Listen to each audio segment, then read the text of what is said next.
Hello guys, welcome back to our channel science tracker. Guys yes, ये class 10th का chapter 8 है। ऋषभ राय ने comment किया था कि वो क्लास 10th की वीडियोस चाहते हैं। उन्होंने हाउ टू रिप्रोड्यूस ऑर्गेनिज्म और कंट्रोल एंड कोऑर्डिनेशन, इन दोनों के ऊपर वीडियो मांगी थी। फर्स्ट वीडियो मैं अपलोड कर रही हूँ क्लास 10th की, how do organism reproduce. Guys, इसमें आपको सबसे पहले पता होना चाहिए what is reproduce, reproduction and what is organism. Organism आप जानते ही हैं, लिविंग बीइंग। जितने भी लिविंग बीइंग हैं वो कौन है? ऑर्गेनिज्म। एंड रिप्रोड्यूस क्या होता है? ऑर्गेनिज्म में रिप्रोडक्शन क्या होता है? गाइज, आप एक सिंगल लाइन में जान लीजिए, रिप्रोडक्शन होता है पेरेंट्स से बच्चों का बनना। ओके, जो पेरेंट्स माँ बाप से बच्चे बनते हैं उसे क्या कहा जाता है? रिप्रोडक्शन। उस प्रोसेस को रिप्रोडक्शन कहा जाता है। ओके, अब बुक में देखते हैं क्या लिखा है। Before we discuss the mechanism by which organism reproduce, let us ask a more basic question, why do organism reproduce. Guys, आपको ये बताने से पहले कि ऑर्गेनिज्म कैसे रिप्रोड्यूस करते हैं, हाउ कैसे रिप्रोड्यूस करते हैं, वो बताने से पहले ये आपसे ही एक क्वेश्चन पूछ रहा है कि ऑर्गेनिज्म रिप्रोड्यूस ही क्यों करते हैं, व्हाई।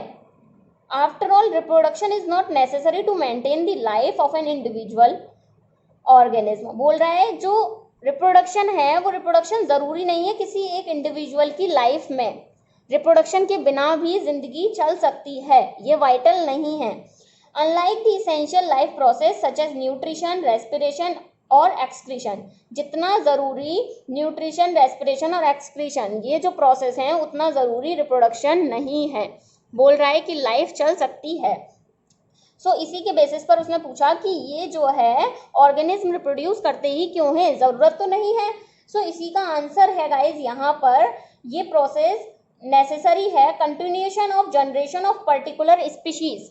एक स्पीशीज की कंटिन्यूटी होती रहे, वो स्पीशीज अर्थ से खत्म ना हो, उसके लिए रिप्रोडक्शन जरूरी होता है। लाइक एज गाइज क्या कहते हैं, कोई भी स्पीशीज, ह्यूमन बींग्स का ही एग्जांपल ले लीजिए। अगर ह्यूमन बींग्स रिप्रोड्यूस नहीं करेंगे, अपने जैसे बच्चे नहीं पैदा करेंगे, तो क्या होगा? आगे जनरेशन नहीं बढ़ेगी। जो जनरेशन नहीं बढ़ेगी तो क्या होगा? वो पूरी स्पीशीज धीरे धीरे करके खत्म होती जाएगी। यही होता है स्पीशीज। ओके, आगे क्या बोल रहा है? Respiration on the other hand of N individual organism is going to create more individuals, a lot of its energy will be spent in the process। बोल रहा है कि अगर हम एक हैंड पर, हम तो ये कह रहे थे कि ये सब जरूरी नहीं है, सेकेंड हैंड पर ये बात कर रहा है कि जो रिप्रोडक्शन है ऑर्गेनिज्म में, sorry, if an individual organism is going to create more individual, ये बोल रहा है कि अगर ज्यादा ऑर्गेनिज्म को, अपने जैसे ऑर्गेनिज्म को क्रिएट करने जा रहा है कोई ऑर्गेनिज्म, या फिर रिप्रोडक्शन करने जा रहा है, तो इस प्रोसेस में बहुत सारी एनर्जी खर्च होती है। Why should an individual organism waste energy on a process it does not need to stay alive. तो वो यहाँ पर यही कह रहा है फिर से कि इतनी ज़्यादा एनर्जी वो ऑर्गेनिज्म क्यों खर्च कर रहा है, जबकि ये जिंदा रहने के लिए ज़रूरी भी नहीं है। गाइज, उसका आंसर मैंने यहाँ पर लिखा हुआ है कि रिप्रोडक्शन प्रोसेस जो है वो ज़रूरी तो नहीं है इंडिविजुअल के लिए, ये हम जानते हैं। किसी की ज़िंदगी में, जैसे लाइफ में, जैसे रेस्पिरेशन, एक्सक्रीशन, न्यूट्रिशन ये सब ज़रूरी हैं, उतना ज़रूरी ये रिप्रोडक्शन का प्रोसेस नहीं है। But it is very necessary for the continuity of the species. किसी स्पीशीज़ की, मतलब कोई भी जाति खत्म ना हो, उसकी प्रजाति, उसके लिए ये बहुत ज़्यादा ज़रूरी है। Thus this process preserve a species and maintain continuity of life। तो ये जो प्रोसेस है ये स्पीशीज को प्रिजर्व करता है, मतलब अर्थ से एक स्पीशीज खत्म ना हो उसको प्रिजर्व करेगा और उसकी लाइफ को कंटिन्यू करेगा आगे। ओके, नेक्स्ट पैराग्राफ में बोल रहा है, whether the answer of this question it is obvious that we notice organism because they reproduce. बोल रहा है इसका आंसर जो भी हो, आंसर दे दिया हमने, अब बोल रहा है कि इसका आंसर जो भी हो, लेकिन हम ये नोटिस करते हैं कि ऑर्गेनिज्म रिप्रोड्यूस करते हैं। If there were to be only one non reproducing member of a particular kind, it is doubtful that we would have notice its existence. बोल रहा है कि जो ऑर्गेनिज्म रिप्रोड्यूस करते हैं तो उनकी तरफ उनकी स्टडी की जाती है, ध्यान दिया जाता है कि वो कहाँ से आए हैं, कहाँ से उनका एग्जिस्टेंस हुआ है, किस प्रजाति के हैं, ये सब उनकी स्टडी की जाती है। बोल रहा है कि अगर ऑर्गेनिज्म रिप्रोड्यूस ही ना करें, नॉन रिप्रोड्यूसिंग मेंबर हो तो क्या होगा, उनका एग्जिस्टेंस ही खत्म हो जाएगा। सो उनकी स्टडी करने के लिए कुछ बचेगा ही नहीं क्योंकि उनका एग्जिस्टेंस खत्म हो गया। It is the large number of organism belonging to a single species that bring them to our notice. बोल रहे हैं अगर कोई एक लार्ज नंबर की स्पीशीज है, बहुत ज्यादा स्पीशीज है, कोई एग्जांपल ले लो ह्यूमन बींग्स का, डॉग्स का, कैट्स का, किसी का भी एग्जांपल ले लो, तो इनकी जो है बहुत ज्यादा लार्ज स्पीशीज है, तो उनकी तरफ क्या किया जाता है, नोटिस किया जाता है, उनकी स्टडी की जाती है कि ये ऑर्गेनिज्म कहाँ से आया।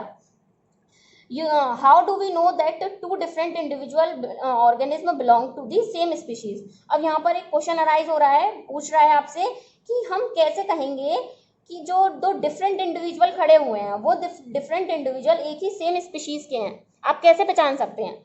तो हम कैसे पहचान सकते हैं, उसका आंसर यहाँ पर दिया हुआ है आगे।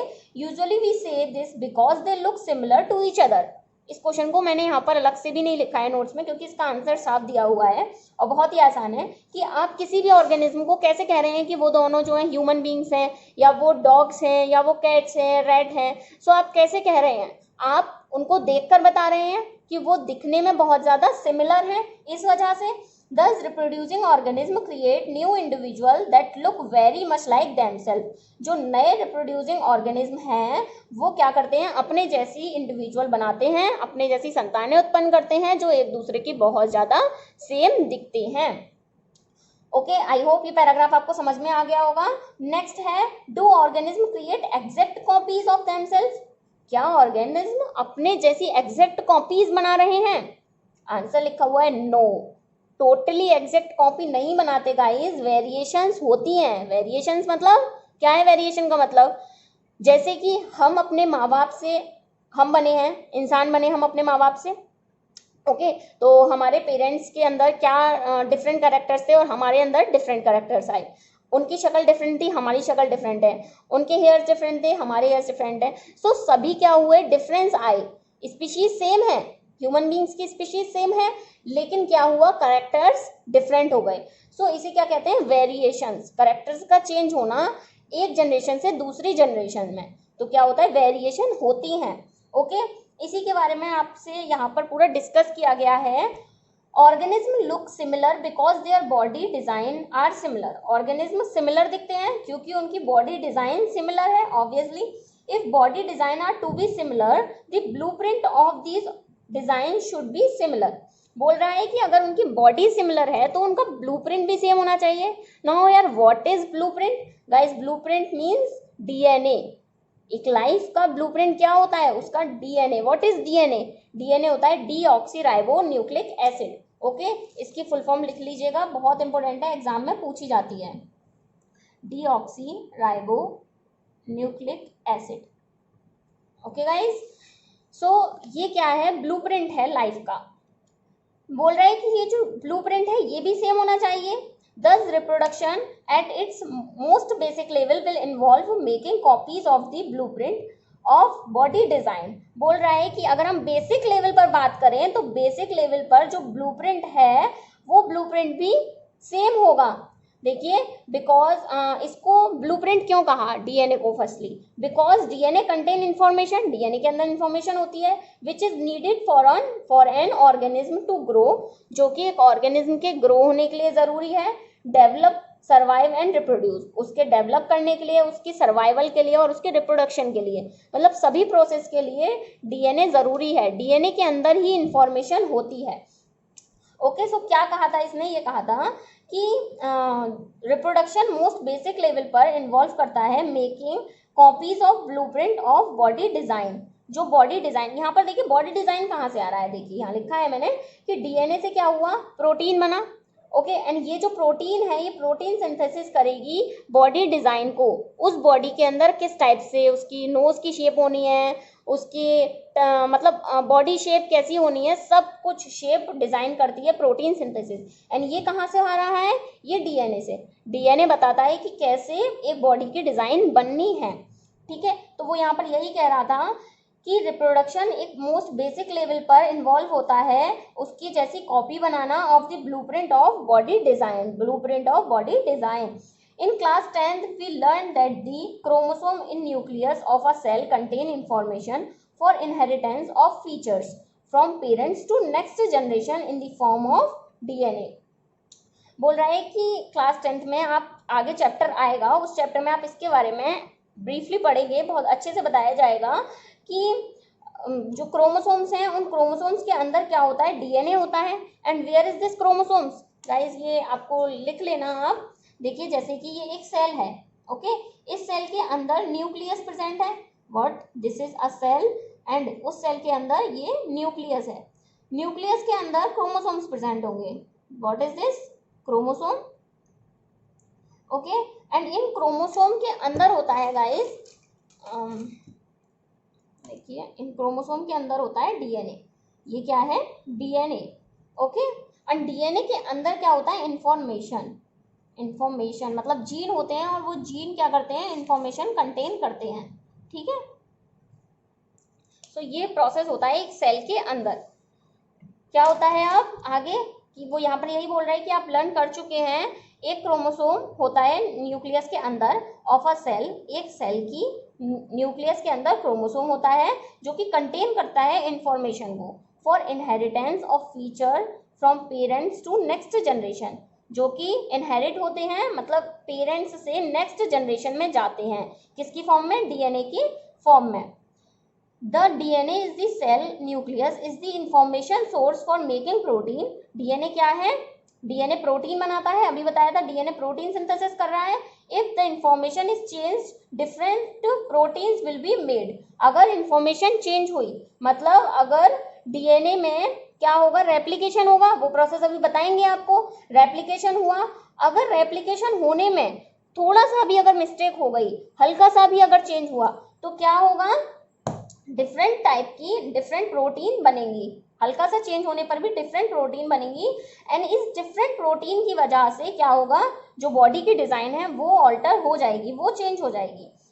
Therefore a basic event in reproduction is creation of DNA copy. जो बेसिक इवेंट है रिप्रोडक्शन का वो क्या है, वो है डीएनए की कॉपी बनाना। बेसिक इवेंट रिप्रोडक्शन का क्या है, creation of DNA copy. Cell use chemical reaction to build copy of their DNA. Cells क्या करती हैं, केमिकल रिएक्शंस करती हैं डीएनए की कॉपी बनाने के लिए। सो डीएनए की कॉपी कैसे बनती है गाइस, आपको बता देते हैं हम यहाँ पर। लाइक एक डीएनए को यहाँ से बाहर निकाल लिया हमने, ठीक है। अब क्या होगा, ये डीएनए है सेल के अंदर, ठीक है, ये डीएनए है। अब ये डीएनए क्या करेगा, आपस में रेप्लिकेट करेगा। जब ये रेप्लिकेट करेगा तो क्या होगा, ये और ये दूर दूर हो गए। डीएनए डबल स्टैंडर्ड होता है, ठीक है, ये डबल स्टैंडर्ड डीएनए है। डीएनए रेप्लिकेट हो गया, जब ये रेप्लिकेट होगा तो कैसे होगा, ऐसे रेप्लिकेट हो गया, एक दूसरे से दूर चला गया, बिल्कुल सेपरेट हो गया। अब क्या होगा, जब ये एक दूसरे से सेपरेट हो जाएगा, देखिए डीएनए के अंदर कोडिंग्स होती हैं, ATCG इस टाइप से कोडिंग्स होती हैं। एंड इसके सामने जो होगा इसी की कोडिंग वाला वो होगा TAGC, ठीक है, इस टाइप से कोडिंग्स होंगी इसके अपोजिट। अब जब ये रेप्लिकेट होगा तब क्या होगा, सेल के अंदर ये डिफरेंट दूर चला गया, ये दूर चला गया। अब ये क्या था, इसकी कोडिंग थी, सॉरी इसकी कोडिंग थी ATCG और इसकी कोडिंग थी TAGC।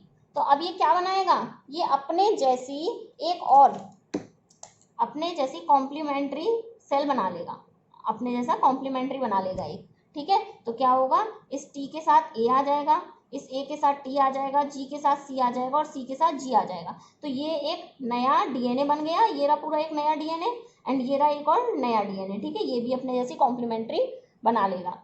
अब ये क्या होगा, अब इस डीएनए को अलग होना है सेल से। अब इसी बारे में बात की हुई है कि सेल से डीएनए को अलग कैसे किया जाएगा। देखिए, this create 2 copies of DNA in a reproducing cell.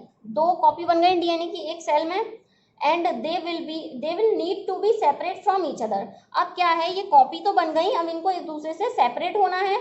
However, keeping one copy of DNA in the original cell and simply pushing the other one out would not work। ये बोल रहा है कि एक कॉपी को तो आप डीएनए की सेल में रखो और दूसरे को यहाँ से बाहर निकाल दो। दिस इज नॉट पॉसिबल, ये पॉसिबल नहीं है, ऐसी कह रही है, ऐसे पॉसिबल नहीं है। Because the copy pushed out would not have any organised cellular structure. क्योंकि इसमें से जो कॉपी को बाहर निकाला जाएगा उसके साथ कोई सेलुलर स्ट्रक्चर नहीं होगा। तो क्या होगा, और ये सेलुलर स्ट्रक्चर मेंटेन करता है लाइफ प्रोसेस को। Therefore DNA copying is accompanied by creation of an additional cellular apparatus. बोल रहा है जो डीएनए की कॉपी की गई है इसके साथ साथ क्या होगा, सेल की भी कॉपी की जाएगी। तो इस टाइप से क्या होगा, एक सेल भी डिवाइड होगी। जैसे कि हमने पूरा सेल का स्ट्रक्चर पढ़ा था, तो क्या होगा जब ये डिवाइड होगा तो ये सेल डिवाइड होगा, इसके अंदर दो ये बन गए, एक डीएनए ये बन गया, दूसरा डीएनए ये बन गया, ठीक है। जब ये डिवाइड होंगे तो दो सेल्स बनेंगी, दो न्यूक्लियस बन गए, एक डीएनए ये रहा और दूसरा डीएनए ये रहा, ठीक है। तो इस टाइप से ये डिवाइड होते हैं कि दो सेल्स होनी चाहिए साथ में। आगे क्या बोल रहा है, देयरफॉर डीएनए कॉपिंग अकम्पेन्ड, मतलब डीएनए की कॉपी के लिए सेल के एपरेचर्स होने जरूरी है। And then the DNA copy separate each with its own cellular apparatuses, अपने सेल के एपरेचर्स के साथ डीएनए की कॉपी अलग हो जाती है। Effectively a cell divide to give rise to a new cell. क्या बोल रहा है, इन दी एंड क्या होगा, एक सेल से दो नई सेल्स बन जाएंगी। These two cells are of course similar. अब बोल रहा है कि ये जो दो सेल्स हैं, जो दो सेल्स बनी हैं, ये ऑफ कोर्स सिमिलर होंगी but are likely to be absolutely identical. बट यहाँ पर क्वेश्चन पूछ रहा है कि क्या ये बिल्कुल आइडेंटिकल सिमिलर होंगी। गाइज यहाँ पर सिमिलर और आइडेंटिकल, इसका मतलब आपको पता होना चाहिए। सिमिलर मतलब एक दूसरे के सेम तो दिख रही हैं, ये सेल एक दूसरे के बिल्कुल सेम दिख रही हैं, लेकिन इनके अंदर तो जो ये जेनेटिक इंफॉर्मेशन पहुंची है, क्या वो टोटली आइडेंटिकल होगी, एक दूसरे की जैसी होगी, बिल्कुल सिमिलर। यहाँ पर क्वेश्चन पूछ रहा है, the answer of this question will depend on how accurately the कॉपिंग reaction involve. बोल रहा है इसका आंसर तब पता चलेगा, ये पता चले जब कि ये जो कॉपी हुई है वो कितनी एक्यूरेट हुई है। जेरोक्स कॉपी तो होगी नहीं टोटली, क्योंकि टोटली आइडेंटिकल नहीं होता, सिमिलर होता है बट आइडेंटिकल नहीं होता। अब बोल रहा है कोई भी बायोकेमिकल रिएक्शन एब्सोल्युटली रिलेबल नहीं है। देखिए कोई भी, यहाँ पर जो आप एक आंसर लिख सकते हैं वो ये भी लिख सकते हैं इसके साथ कि कोई भी बायोकेमिकल रिएक्शन टोटली रिलेबल नहीं है, मतलब टोटली विश्वास नहीं किया जा सकता।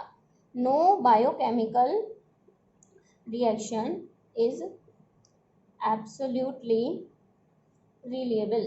ओके, टोटली बिलीव नहीं किया जा सकता बायोकेमिकल रिएक्शंस पर। Therefore it is only to be expected that the process of copying the DNA will have some variations each time. जो हमने आपको जब ये टॉपिक शुरू हुआ था तभी बता दिया था, वही यहाँ पर कह रहा है कि क्या होता है जब कॉपी होती है डीएनए की, तब कुछ ना कुछ वेरिएशंस आते हैं, कुछ ना कुछ ऑल्टर हो जाता है।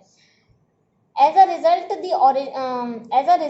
the copies of DNA generated will be similar but may not be identical. As a result क्या होगा, डीएनए की जो कॉपी है वो सिमिलर होगी बट आइडेंटिकल नहीं होगी। गाइस देखिए क्या हो सकता है, जैसे कि जब यहाँ पर इंफॉर्मेशन ट्रांसफर हो रही है तो कुछ चेंज आ गया, इसमें चेंज आ गया या इसमें चेंज आ गया, किसी में भी चेंज आ सकता है। सो इसमें चेंज आने की वजह से क्या होगा, टोटली जो नया जीन बना है उसमें टोटली चेंज आ जाएगा। वो यहाँ पर यही बोल रहा है कि ये लुक देखने में सिमिलर होंगी बट टोटली आइडेंटिकल नहीं होंगी। आगे क्या बोल रहा है, some of these variation might be so drastic that the new DNA copy can not work with the cellular apparatus. बोल रहा है कि कुछ वेरिएशंस तो इतनी ज़्यादा ड्रास्टिक होंगी कि क्या कहते हैं, जो सेल का एपरेचर है वो ही काम नहीं करेगा, मतलब बिल्कुल ही डैमेज हो जाएगी सेल, इतनी ज़्यादा बेकार हो जाएंगी कुछ कुछ। And such a newborn cell will simply die, और जो नई सेल बनेगी जिसमें वो ड्रास्टिक डीएनए पहुंचा है वो डाई हो जाएगी सेल। और सेकेंड हैंड पर वो ये बात कर रहा है कि ये भी हो सकता है कि वेरिएशन बहुत ज़्यादा ना आए। जब वेरिएशन बहुत ज़्यादा नहीं आएंगे तो ड्रास्टिक चेंजेस जो है वो कम होंगे, ज़्यादा बहुत ज़्यादा चेंजेस नहीं होंगे। Thus the surviving cell are similar, जो सर्वाइविंग सेल है वो सिमिलर होगी but subtly different from each other, लेकिन क्या होगा वो थोड़ी सी एक दूसरे से डिफरेंट होगी। Thus the surviving cell are similar to, but ये हो गया sorry, this inbuilt identity this inbuilt tendency for variation during reproduction is the basis for evolution as we will discuss in the chapter। तो बोल रहा है ये जो changes आए हैं, ये जो वेरिएशन आए हैं, ये वेरिएशन ही इवोल्यूशन के लिए ज़रूरी है। सो क्या हो रहा है, डीएनए में ऑल्टरेंस आ रहा है, कुछ ना कुछ चेंजेस आ रहे हैं। सो ये चेंजेस अच्छे हैं और इस चेंजेस से वेरिएशंस होते हैं। ओके, सो आई होप ये टॉपिक आपको समझ में आ गया होगा। मिलते हैं नेक्स्ट टॉपिक के साथ, जिसमें हम इम्पोर्टेंस ऑफ वेरिएशंस के बारे में पढ़ेंगे। और ये टॉपिक अगर आपको समझ में आया हो सो वीडियो को लाइक करना बिल्कुल नहीं भूलिएगा। ओके गाइज, मिलते हैं नेक्स्ट वीडियो के साथ, तब तक के लिए बाय बाय।